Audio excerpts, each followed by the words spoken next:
on the Zoom. It's great to have not just a kickoff to our season, but this kickoff.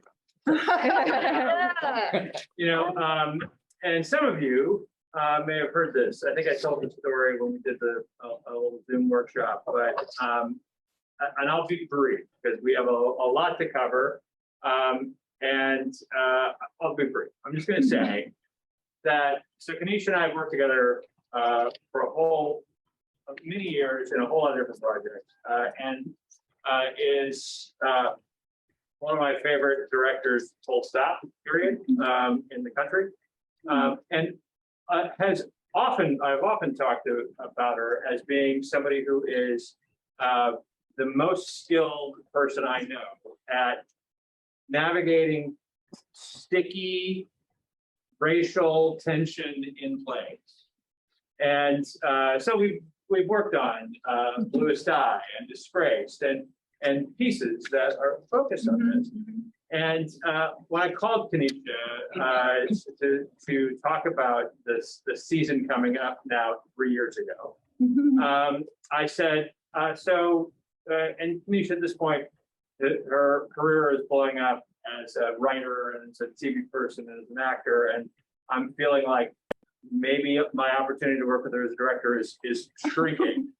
And I say, hey, Kanisha, I'd like you to come back next year and direct Cat in the Hudson Roof. And her response was, how dare you? Because I think that she was absolutely ready to turn me down. And I said, look, I have deep, abiding belief in you as a director. I'm offering you this play because I think you're the best director I know for it. I have no opinion about how you're going to put it together other than I want to support it. So think about that, how you want to put together Cat in the Hudson Roof, and I'm excited to get going. And thankfully she said yes, and came back. And then it's been thrilling to watch this process over the course of 2.5 years. And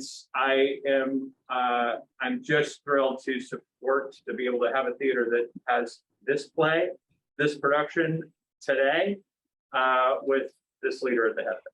So with that, I'm going to turn it over to Kanisha. Yay! Hi, everybody out there in Zoom land. Welcome. Hello, Cat. Yeah. We are doing it. I just snuck a picture of you two, father and son, in the exact same shape, sitting at the table. I was like, good job. Hi, everybody. I'm going to talk quickly because we're going to get into this, but please know that we will have time to become ensemble and each other's people. But tonight we're going to get straight to the text. But I did want to speak to why, what are we doing? What's the purpose of this? I was telling the box office, we had a beautiful little conversation. I was like, this is not colorblind casting. This is really, truly intentional casting. And I know that people have heard me say before, but I'll say it again. Part of my kind of history, I have a master's in film history, and I'm always curious about how people of color have been removed from histories that we were in. And when people say something is a classic, and then they say, like, we would do it with people of color if you existed then. I'm always like, oh, okay, hold on a second. But this one in particular, when Tom offered, that's a totally 100% true story. And I was like, well, I know I want to really think about how, if that helps us tell this story, how do I want to do it? And so I read it several times. I said, I'm not going to just cast differently than many people do just for the hell of it. I really want to know if there's something here. And the long and short of it is, there was this little period of time in American history when slavery was technically made illegal, and then there was indentured servitude, and then there was an increase where people of color, Black folks in particular, of course, were working in these plantations. And there was an influx in interracial marriages at that time because these young Black women were marrying the young white men who lived on the plantation. I've always thought about that. And then there's Strom Thurmond, who we're not close, but Strom Thurmond's story is that he was on a plantation. He fell in love with this woman who worked in his home. They did have a child together. They decided they couldn't be together in that case. And what ended up happening is he paid for his daughter's college. He would visit her on a regular basis. He would meet her in the dean's office. The whole college would whisper about if he had a Black daughter or not. They would say to her, I think it's this light-skinned girl over here. She'd be like, probably. But when he comes to visit her, he would tell her to stay healthy, work out, take care of yourself, and how's your mother? And they asked that question again and again. And then finally, she said, my mother died. And that's when all of his politics that really attacked Black folks and made it dangerous for Black people to live changed. And he started attacking this community that looked like the woman that he loved, and he had to repress that love, and he never acted on that love and started hurting anyone who looked like her. Well, that reminded me of Kat.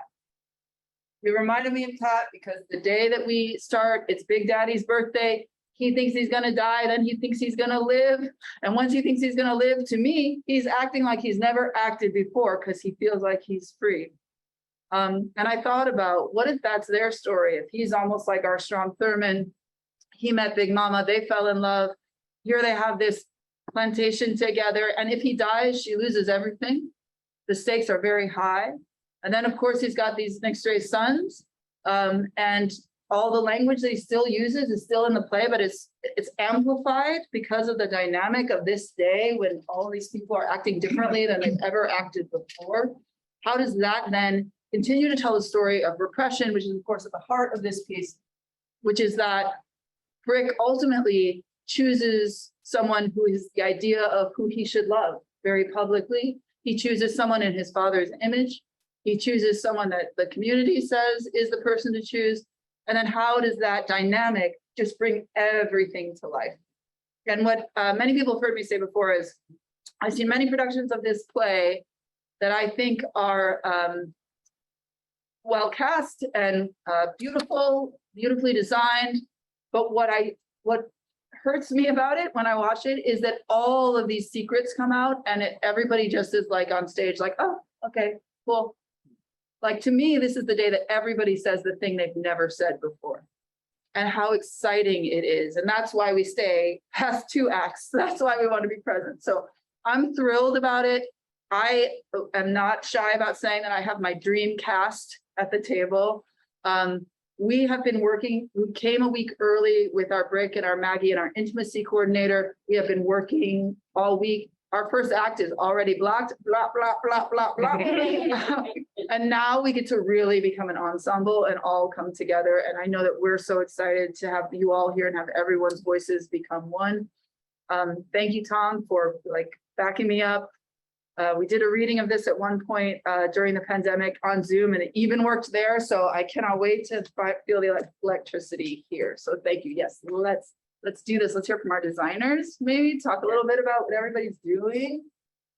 Who's on there? I see Bryce. Bryce, do you want to say hello and tell us? Hello, everyone. My name is Bryce. I've met most all of you. And fit some of you already, and I'm super excited to be a part of this. And I have a really good way of starting to ramble and start talking crazy things. So I'm gonna try to keep this nice and on point. Also, apologies, my internet is slow, so my mood board. I'm just gonna try to share the screen. I don't know how. Okay, we got this.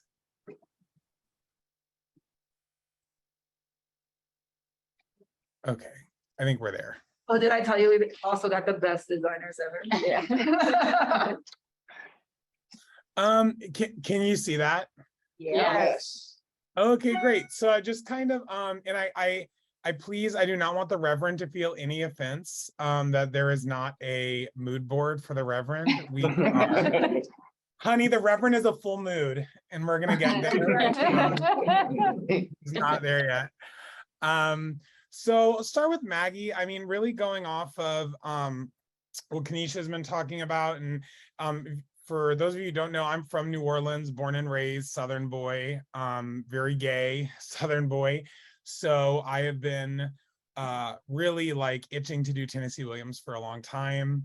It really connects to me. And I think when Kanisha and I first chatted on the phone, the first thing we really connected on was the idea of scale and the way this production is normally done. And just because there is not music in it doesn't mean it can't be camp as fuck. So this story is camp. I mean, like, if you think about it, it's written by a gay man in the 50s about gay stuff, and it got put on, which blows my mind. So just taking it to a certain level and really going off of the set, which is so stunning. And I kind of came into this design process later than most everyone. So a lot of the design choices had been made. So I kind of wanted to work within those parameters, the set being really cool tones of these kind of golds and creams. And we didn't want anyone to get lost in those colors because the set is so epic and grandiose. So wanted to kind of play it as the actors being very much theatrically the actors, able to step out from the set with kind of the way they're dressed and their color story, and kind of keep everything in this rich jewel tone is the scale. So, and being a musical theater costume designer myself, everyone is basically color coordinated. So Maggie starts with this red. When I thought about Maggie, a lot of imagery came up.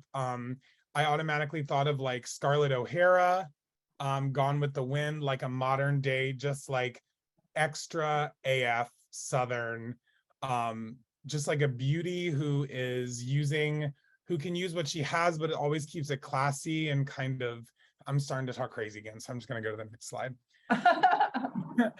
So yeah, I basically just went into the renderings and then kind of like the actual vintage references, because I think to stay in a world that is vintage is important, but much like the way the show is being taken in a direction that is fresh, I feel like we took the vintage, we saw it, but we stepped out of it. So the color story, I think, is very different from a traditional vintage kind of color story. So Maggie being this red, and this is Maggie's underslip, and I really love, we've really created a lot of layers on stage that are being taken on and put off, and it's all kind of in real time, which I think lets the clothing be real and lets it be less of a costume and more of like an extension of the actor on stage. And, you know, with Maggie is this kind of like, you know, the relationship is between Brick and Maggie is kind of coming apart at the seams, you know, it's shredding. So all of the edges on the dress are really soft, really frayed. And we also started talking about this idea of the poppy flower, these kind of embers. The colors of these deep red represent so many things that kind of fit into the Venn diagram that is Maggie. So like these kind of smoldering embers, this seductive poppy, in this kind of, you know, being from the South and seeing all these old rotted plantations, it's this kind of old decaying beauty that is still kind of like really beautiful in the way that it's falling apart. And then a lot of the references is kind of innocence, this like sultry innocence that's kind of gross that luckily we don't do as much in Hollywood anymore. But like that's kind of what it feels like it lives in.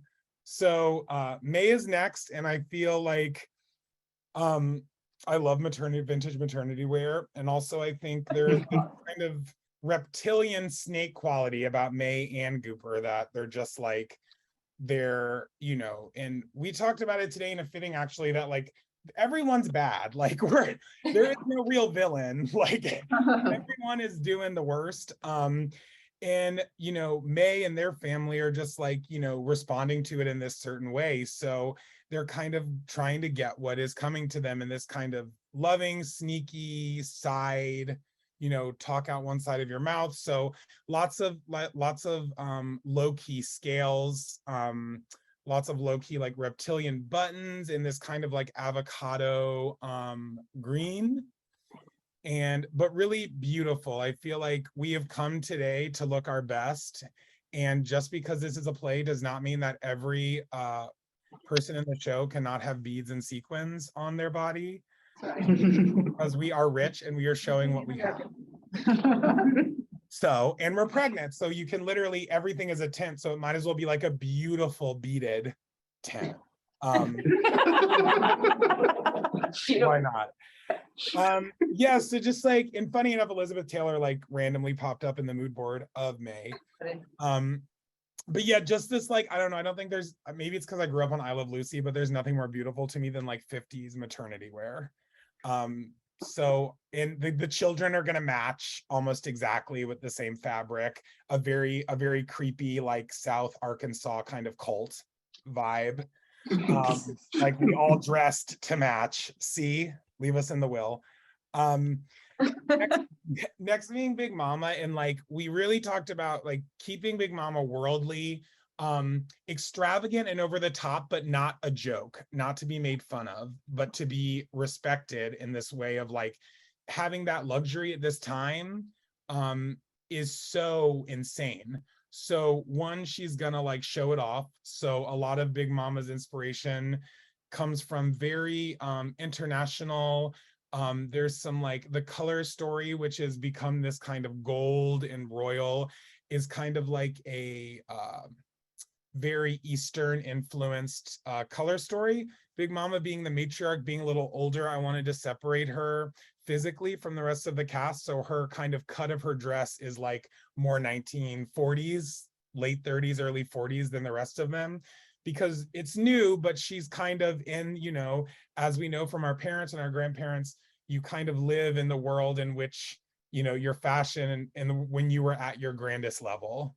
So Big Mama is kind of living in this world of glamour that's a little bit behind everyone else, but just like also showing up with like a full floor length gown at this casual birthday party because that's Big Mama to the max.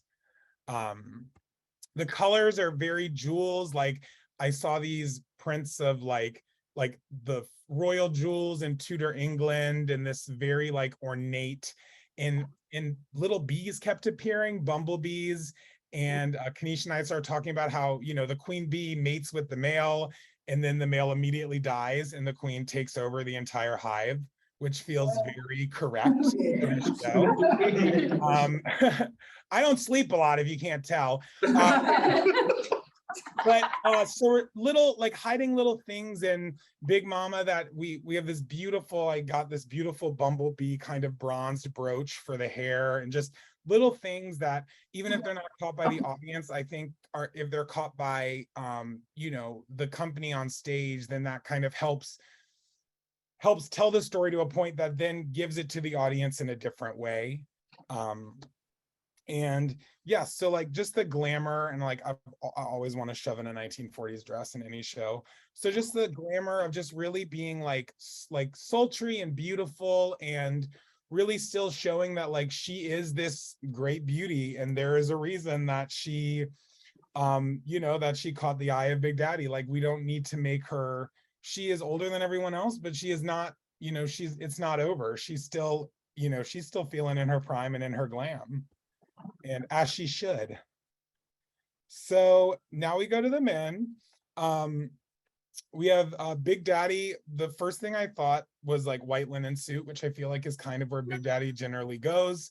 And as someone who had to wear a white linen suit at their dad's wedding, I'm not crazy about them. And also it seems like, you know, just because that's the first thought, that's not really how we should go. Because one, Big Mama's moving the neck. She is kind of controlling the family from the side. So I think she has a serious say in what Big Daddy is wearing. I think everything is made custom to Big Daddy in fabrics that they've collected while traveling and little knickknacks and buttons and accoutrement. So very, very flamboyant. And also we talked about Big Daddy kind of living, it's not in the same color story, but it's in a similar color story to Maggie because they do relate in a weird way. A few times they have those connections. So this kind of like burnt deep burgundy with this like deep eggplant coming together, and they share this kind of thought about sensuality and sexuality. So having these very like two most passionate colors on them seems very relatable in this world. And we did the fitting today and the suit looks so good. So very, very bougie. And then just some shirts, some extra moments. The shoes always have to be extra. Big Daddy's looking good, but he's still going into that sugarcane field. So we need a steel toe. Yes. And, you know, there's little, I found these little cufflinks that are little clocks, little watches, because, you know, it's all about, you know, it's about time, and time is of the essence, and time is running out, and the show's kind of happening in real time. So it's just those little things that are, you know, over the top. And then Brick, we actually ended up going with the blue in the center, but just Brick being in this jewel tone, but being aware that one, the pajamas were picked out by Big Mama, and two, that the house, you know, Brick is kind of almost in the color story of the house. Like he is fading into it, he's becoming a part of it. He's trying to escape, to separate. So him kind of being in a more coordinated world with the things he is surrounded by. And then good old Gooper in the in a matching green, because you know May dressed his ass too. Yes, she did. He ain't been in a department store since 1936. Okay. So just like not so matchy that it becomes Music Man, but in a world that we believe that this is, you know, these women are powerful. These women are all moving the neck of the person they are next to.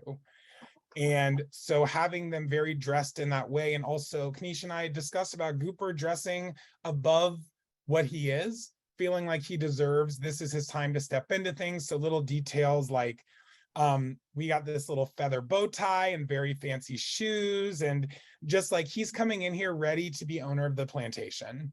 So he has dressed the part, which makes the deflation that much greater when it all happens. Like if only the bow tie could like fall off dramatically. Like, womp, womp. It's like, take the suit off. The kids, very culty. I saw this picture in the middle. Oh, God. Very Joan Crawford and Christina, like at the birthday party and Mommy Dearest. Like, you know, these kids are miserable. Smiling through the tears. And yeah, it hit, and it was that color. So it all felt, I mean, and this is definitely the kid who has the gun. That is it. And the doctor gets a mood. You know, I feel like there's something about menswear that gets lost in a show. And as someone whose specialty really is in traditional female presenting clothing, I do love making men look, you know, extra. And I feel like there's something about these suits that kind of give this Tim Burton-esque vibe of everything is turned up just a little bit. We don't lose a stripe. We want the audience from the balcony to see that you are in a stripe, you're in a plaid. I mean, you all are in one costume for most of this show. So I want every costume, no matter who it's for, to, as the acts go on, have the audience be like, oh, wait, what is that? What is that? We never noticed the shoe. What is that button? That's kind of funny. I think having little gifts to give the audience as the show goes on to keep them trusting in the piece and to keep them really invested in the material is kind of like the best thing we can do as designers. So and then the Reverend is going to be bomb AF. Don't worry. That's right. We will have a slide. I'm pulling it tomorrow. But that's all I got for now. I'm super excited to be in this, and I've loved all the fittings so far. And Yay, I love it. Oh, Bryce, I don't know if you can hear the oohs and ahs that were happening in the room, but they were happening. And I would say, Bryce reminded me of something too that I said, and I will say to all of you, is that I don't direct dirges. I don't like sepias. Like I like color, I like life. I think the more you bring something into life, the more the heartbreak hits harder. So there will be love and joy and rhythm and play throughout our version of this, just as much as the things that hurt will hurt. And I also think in the fitting with in our Maggie fitting yesterday, I think she enters in a dress that is a real vintage dress, which I kind of think is an homage to the tradition of this play. And so the first thing we see is, you know, we see this real vintage dress, and I think the audience will get an idea of like, okay, this is the show we're sitting in with. And then the real dress comes out, and then more cast members start coming out. And we realize that this is something that is so amplified beyond like what they're normally going to see. I think that's when the excitement really happens. And then you find out that it's all about gay people and you're like, woo! Exciting. Let's do it. Yeah, so good. Thank you so much for your beautiful work, Thank for sharing that you. with us. I know, did I see that Joe was on? Do I see? I think Joe's still standing by. Please stand by. Oh, there you are. We're ready for you, Jessica. Woo! I can't wait for this. All right. Hello, everybody. Let's do this. Yeah, let's do this. So hello. Thank you. I guess for being here. Thank you for inviting me to be here. Thank you for bringing me along on this journey that's been a long time coming. Yeah, let me just jump right into. We lost your sound for a second, Fred. Sorry. There you I go. must have clicked something. Let me tell you about the world we're gonna be living in for the next couple of months. Speaking of the parts that hurt, right, and the parts that sort of like contrast with this over the top, like full of life characters, we have in contrast a space. This is our set. Beautiful. Isn't it beautiful? Right? So the set is in very broad terms, right? This semicircular gallery. I wanted this conversation that happens constantly about passion, about sex, about sexuality, about the body, about enticing one another to happen with the bed set in a very important spot, right? I wanted these characters to constantly be forced to talk to each other through the bed, to have the bed be almost this inescapable obstacle that they constantly have to be, moving around in. It's a space of secrets, right? This is an old space. This is a space of the ghosts of Peter Ocello and the old owners of the plantation, right? Who were secretly a couple and whose echoes I think can still be felt through the house.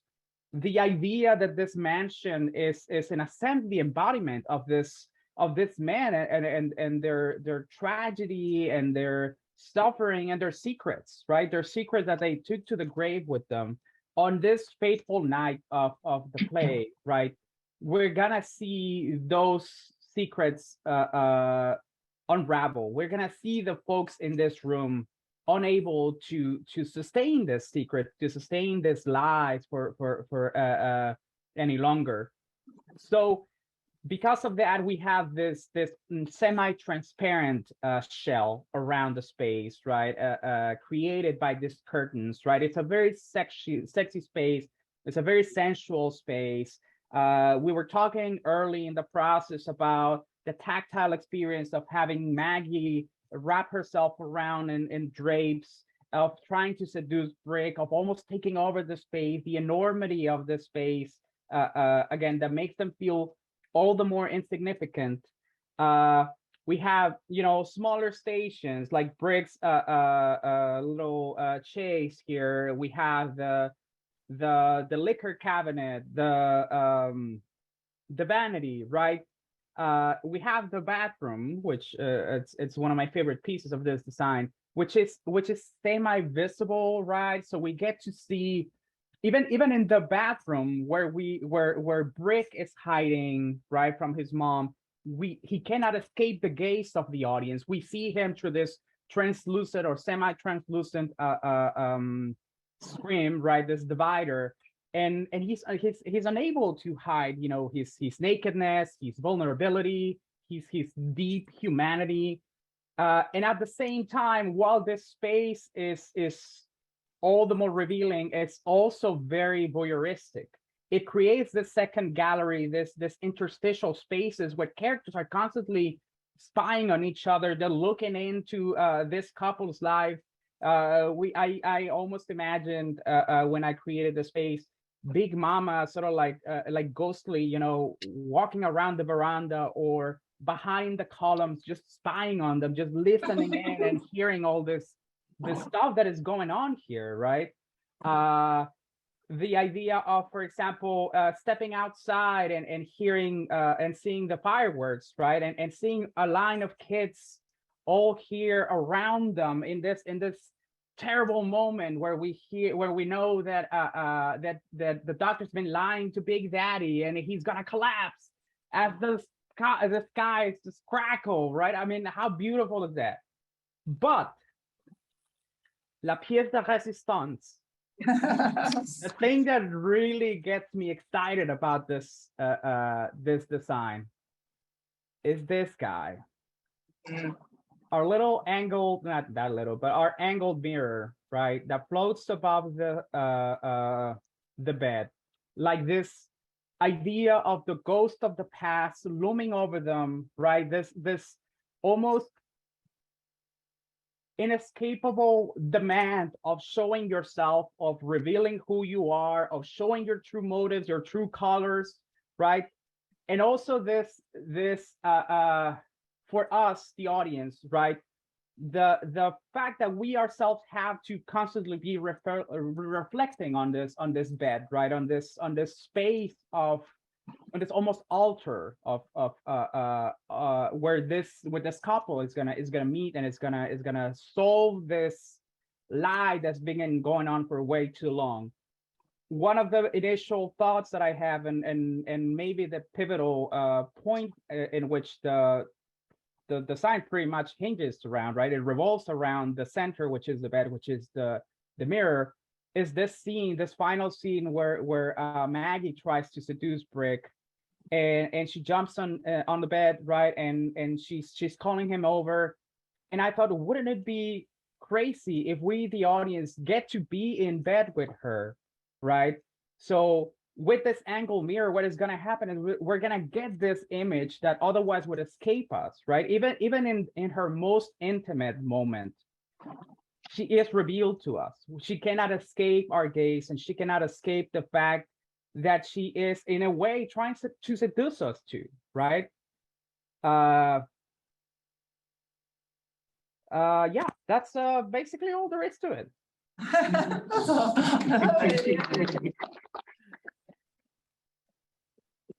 I love this set, and I love the way that Bryce and Joseph have created something that together will marry and make everything pop and be so gorgeous. And I always say it, but I say it again, we've worked together many times.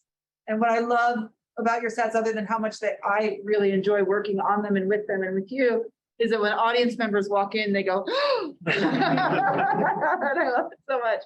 I also like this little story that when we were talking about the space, Josephette was like, it's Big Daddy's space. And I was like, it's Big Mama's space. He was like, it's Big Daddy's space. I was like, no, it's Big Mama's space. And then we realized like that's what's also happening in the house. So to us, it has become this kind of marriage of the two, of who pulls this way and who pulls that way, which I'm pretty excited about too. Do we have other designers here? I know not everyone can make it. Okay, great. Thank you all so much to our design teams. We have an amazing team all around. You'll meet everybody else. Some people I've worked with a long time, some people that are new, but just beautiful work all around. I cannot wait to marry it with the work of the actors here. And just why don't we, before our guests depart, we just go quickly around the table and let us know who you're playing in the play. Yay. I would also like to just point out that Joe will not be coming in person, so he has an assistant, Danielle, who is on the call right now. So I just want everybody to know that Danielle is who you will be seeing in person during tech. Sorry, y'all. We will miss you. We'll miss you. Great. I will miss you too. So cast in the room. Hi, I'm John Coffin. I'm playing Reverend Tooker. I'm Aaron Kirkpatrick. I'm playing Doc Ball. Wallace, May, Sister Woman. Jeff, Big Daddy. Greg, Brick. Anna and Margaret, Maggie. Hi, I'm Marcia Estelle. I'm playing Big Mama.